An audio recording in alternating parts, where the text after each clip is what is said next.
அஸ்ஸலாமு அலைக்கும் வரஹ்மத்துல்லாஹி வபரகாத்துஹு அன்பார்ந்த அனைத்து உறவுகளுக்கும் இனிய மதிய வணக்கம்.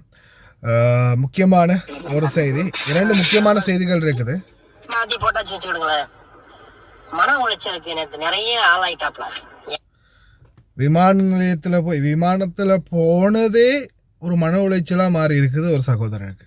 அது சம்பந்தமான தகவலும் இருக்குது. அடுத்ததா இன்னொரு முக்கியமான செய்தி.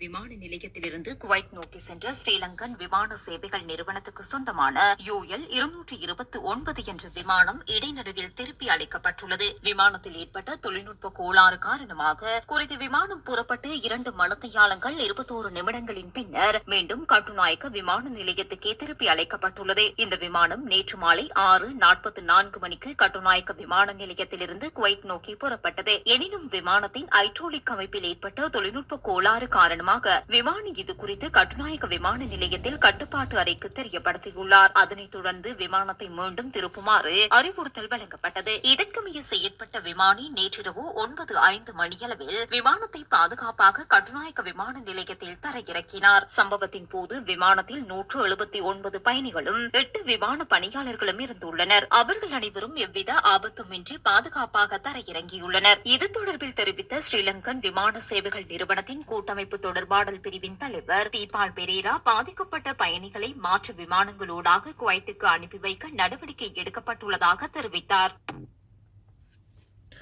அதாவது குவைத்துக்கு வர இருந்த விமானம் ஒன்று, இலங்கை விமானம் ஒன்று திடீர்னு வர முடியாமல் இயந்திர கோளாறு காரணமாக மறுபடியும் திருப்பி இலங்கைக்கு திருப்பப்பட்டுள்ளது. அதுக்கப்புறமா வேறு ஏற்பாடுகள் பண்ணியிருக்கிறாங்க.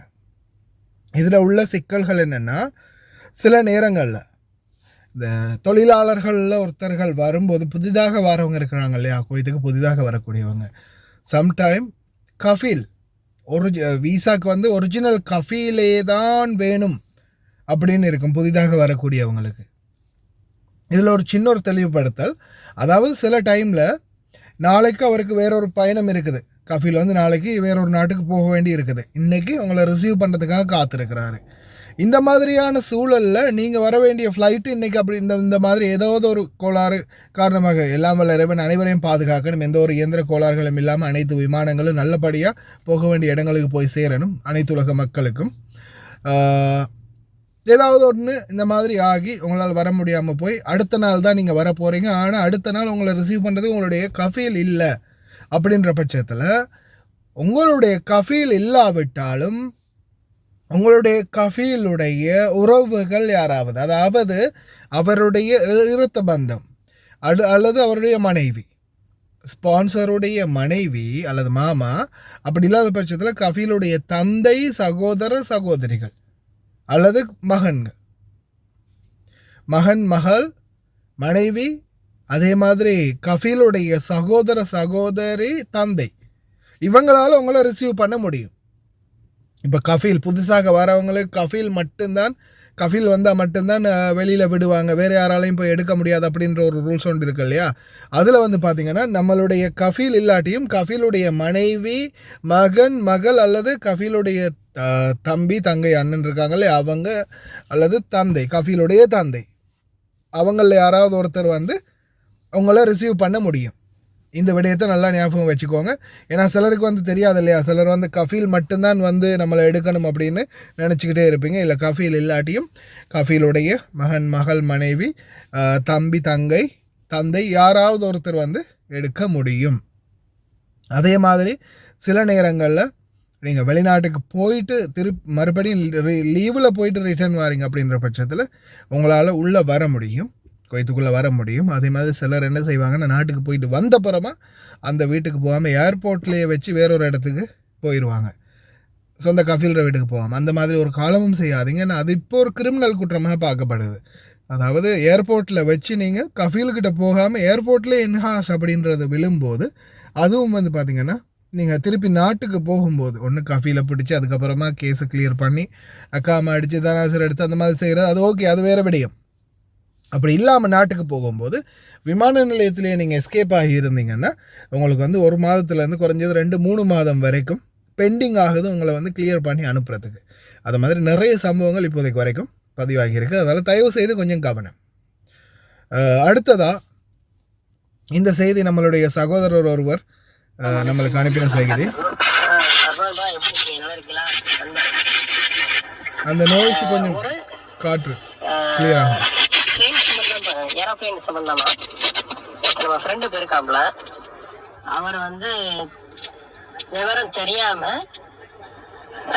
இந்தியாவுக்கு போயிருக்காரு. அதாவது குவைத் டு தூத்துக்குடி 2 ஏரோப்ளேன்ல டிக்கெட் எடுத்திருக்காரு. ஒன்னு ஜெசிரா குவைத் டு பாம்பே, அது ஒரு அதுல 30 கிலோ லக்கேஜ் சரியா. அதுக்கப்புறம் இண்டிகோல எடுத்திருக்காரு பாம்பே டு தூத்துக்குடி. இதுல சட்டசிக்கல் என்னன்னா லக்கேஜ் ப்ராப்ளம். அது எப்படியோ ஒரு லக்குக்கு ஒரு ஆள் கிடைச்சிருச்சு சரியா. ஒரு ஆள் கிடைச்சிருச்சு, மாத்தி போட்டாச்சு வச்சுக்கிடுங்களேன். மன உளைச்சலுக்கு நேற்று நிறைய ஆளாயிட்டாப்ல. ஏன்னா ஜெஸ்ரா ஏர்வேஸ் டைம்ஸுக்கு புறப்படல. அதனால ஃபர்ஸ்ட் நாளைகளுக்கு எடுத்த பிளேன் வந்து மிஸ் ஆயிருச்சு. நம்ம வழிகாட்டணும், இப்படி இப்படி போங்க, இப்படி செய்யுங்க, கேளுங்க அப்படின்னு. அதே மாதிரி கேட்டாப்புல பொறுமையா, ரொம்ப பொறுமையா இருக்கணும். ரொம்ப பொறுமையா இருந்து சரியா அதன்படி அவங்களே மாத்தி கொடுத்துட்டாங்க. ஏன்னா கனெக்டிங்ல இன்ட்ரெஸ்ட் பேசஞ்சர், அதாவது அதர் ஏர்லைன்ஸ் லேட்டா வந்துச்சுன்னா நம்ம வந்து மேக்சிமம் பணம் கட்ட தேவையில்லை. சில நேரம் பணம் கட்ட வேண்டிய சூழ்நிலை வந்துடும். ஏன்னா வெவ்வேறு ஏர்லைன்ஸ்ல ஏதோ ஒரு லக்குக்கு நேற்று அடுத்ததுக்கு மாத்தி கொடுத்துட்டாங்க. 4 காலுக்கு மிஸ் ஆச்சு. ஏன்னா 4 காலுக்கு தான் ஜெஸ்ரா ஏர்வேஸ் ரைட் டைம் வந்து 1 காலுக்கு போகணும் பாம்பேக்கு. ஆனா நேற்று போனது 4:30. ஆமா, அந்த 4:30 போனதுனால 4:30 காலுக்கு இண்டிகோ போட்டதுனால அது மிஸ் ஆயிடுச்சு. அதுக்கப்புறம் இன்னைக்கு நைட்டு 7 காலுக்கு போட்டிருக்காப்புல மாத்தி கொடுத்துருக்காங்க. மறுபடி சென்னையில 12 hours 13 hours வெயிட்டிங். அதுக்கப்புறம் தான் மறுபடி தூத்துக்குடியில லேண்ட் ஆகிறாப்புல. இதெல்லாம் ஏன் சொல்றோம்னா, கனெக்டிங் போட்டா ஒரே ட்ரெயின்ல தான் கனெக்டிங் போடணும். சப்போஸ் ஒரு ஏர்லைன்ஸ் கனெக்டிங், அதாவது ஜெஸ்ரா ஏர்வேஸ் 2 பக்கம் இருந்துச்சுன்னா ஒன்னு லேட் ஆச்சுன்னா ஒன்னு வெயிட் பண்ணணும். ஏன்னா அவங்களுக்கு தெரியும், சரி நம்ம பேசஞ்சர் லேட்டா வராங்க, கண்டிப்பா ஏற்றிட்டு போகணும்னு. இதுல நீங்க மக்களுக்கு என்ன சொல்லணும்னா, விமான டிக்கெட்டு எப்போ போனதா இருந்தாலுமே ஒரே ஏர்வேஸ் போடுங்க. பணம் கம்மியா இருக்குன்னு வெவ்வேறு ஏர்வேஸா போடாதீங்க. அதுக்கப்புறம் உங்களுக்கு தான் பாதிப்பு அப்படின்னு சொல்லி நீங்க மக்களுக்கு தெரியப்படுத்துங்க. நீங்க சொல்லியிருப்பீங்க, நேற்று உண்மையா நடந்தது என் நண்பருக்கு. அதனால நான் உங்கள்ட்ட சொல்றேன். அவரு காசுக்கு ஆசைப்பட்டு தெரியாம மாத்தி டிக்கெட் போட்டு, ஆமா, ஆனா அவர் பொறுமையா இருந்து எந்த ஒரு பணம் எக்ஸ்ட்ரா கட்டாமலேயே அடுத்த 7 காலுக்கு டிக்கெட்டு போட்டு அங்க வெயிட் பண்ணிட்டு இருக்காப்ல சரியா. ஆனா எல்லாருக்கும் இப்படி அமையாதுல்ல, அதனால மக்கள்கிட்ட தெரியப்படுத்துங்க. ஜஸாகல்லா ஹைர் பிரதர், உண்மையிலேயே ரொம்ப நன்றி இந்த தகவலை தெரிவித்ததுக்கு. இப்போ இதில் என்ன நடந்திருக்குன்னு பார்த்தீங்க தானே. அதாவது இப்போ நீங்கள் சாதாரணமாக எல்லாமே தான், ஒருவேளை ஸ்ரீலங்கன் ஏர்லைன்ஸ் அல்லது இண்டிகோ இல்லை வேறு ஏதாவது ஒரு ஃப்ளைட்டு நீங்கள் போடும்போது, டிக்கெட் புக் பண்ணும்போது, நீங்கள் வந்து கனெக்டிங் ஃப்ளைட் போடுறீங்களா இருந்தால், டைரெக்ட் இல்லாமல் கனெக்டிங் ஃப்ளைட் 2 ஃப்ளைட்டும் ஒரே கம்பெனி வார மாதிரி போட்டுக்கோங்க.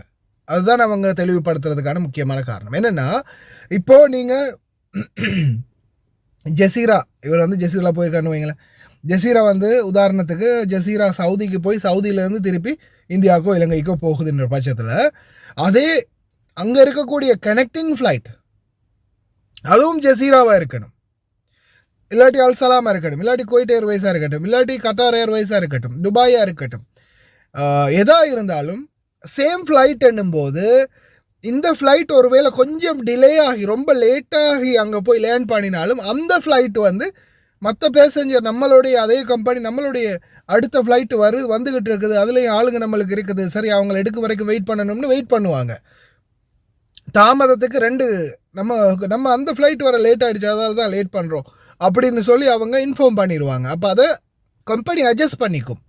அதே இப்போ வேறொரு கம்பெனி யார் என்ன சொல்கிறது, இண்டிகோ வந்து ஜெசீரா ஏர்வேஸுக்காக வெயிட் பண்ண மாட்டாங்க.